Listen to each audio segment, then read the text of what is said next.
So Bruno Fernandes gets booked for complaining to the referee about another booking. Everyone who's come into this season knows that referees are clamping down on that kind of stuff. Everyone knows, obviously, that Bruno Fernandes is one of the more vocal players when it comes to remonstrating with referees.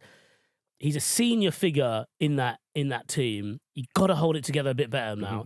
I was willing to give him a bit of rope last season and previous times because putting pressure on the referee, that's part of the game, but it just spoke of a kind of a lack of intelligence. What did you think of his comments after the game? Then he said about the decision not to give the penalties. I want to see if John Moss also comes to apologise to our dressing room, like they said he did to the manager of Wolves. I hope he's here and can come. That kind of I understand what he's getting out there, but then I think Spurs should have had a penalty when Martinez took out Romero. But it is that kind of whinging, moaning tone. But he's very emotionally led. Exactly, and he can't moderate that. And that's what he is. It's a bad leadership quality. We saw him in Sporting years ago, and he was everywhere like that. He was always like that. And I think maybe it partly speaks to the fact that he was a big fish in a smaller pond in Portugal, and he's obviously been encouraged and bigged up on that kind of area of his game. But I think it's almost an entirely inherent part of who he is. Yeah, and I think it's made worse by the fact that he is solely responsible for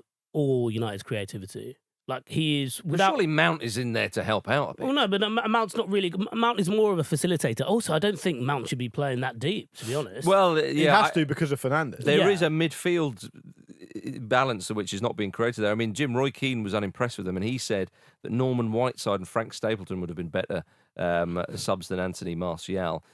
Presumably, he thinks that a 58-year-old and a 67-year-old would be better options than what's going on. He probably means that right now, doesn't he? He does. Yeah. I mean, as has been pointed out, Martial does seem to have been there forever. So maybe to Roy Keane, he is around the same age. Has anyone ever been more like? I mean, I know you guys said Neymar the other day, but has anyone? Martial's got to be up there for being likely to go to Saudi. They're in for him. Yeah, well, of course they are. Yeah, it makes perfect sense. That does make perfect sense. But the question you got to ask yourself from a Man United point of view, and Vish says, well, Fernandes is the only one there that can do any creative thing, and you mentioned Martial coming on as a substitute as an option. They also bring on. I thought Dalot looked quite good when he came on. Palistri they had to bring on as well. How are they in a position where they're starting a game with Anthony and Garnacho? And Garnacho's a good young player. I mean, we've seen him tear teams to pieces before, and he's definitely got a lot of ability. But this is a team we're expected to build on a really big season last season, like a proper okay, now we can put all that shit behind us and move forward. And they're starting the opening games of the season with these kind of players. I think it's a very, very difficult thing to justify. I don't know. I wouldn't necessarily put it on the players because I think you mentioned there Garnacho being as good as. Well, you got to put it on them. If they're going to be picked, they're going to play and they're going to do their best. It's not about the players; it's about the leadership. Well, but I was having this conversation with United supporting mate of mine. I was like, I don't really know what we are. I don't really know what Manchester United is as a footballing entity. When they go on, how are they going to play? Oh, counter attack. Everyone counter attacks. Yep. You don't have you're right. The market on counter attacking. Well, the issue with that as well is what everybody noticed and has pointed out since the Wolves game was that they seemed really vulnerable to direct runners through the middle, which is a pretty simple element of the game. The midfield is not balanced. Pep Sarr's goal was a great example of that, as he made that run unchallenged through that triangle of the midfield players and just kind of ran onto what became a very easy chance. They were there for him. the taking, and as we said, Casemiro is going to be exhausted if he's not already. Mount is, Mason Mount.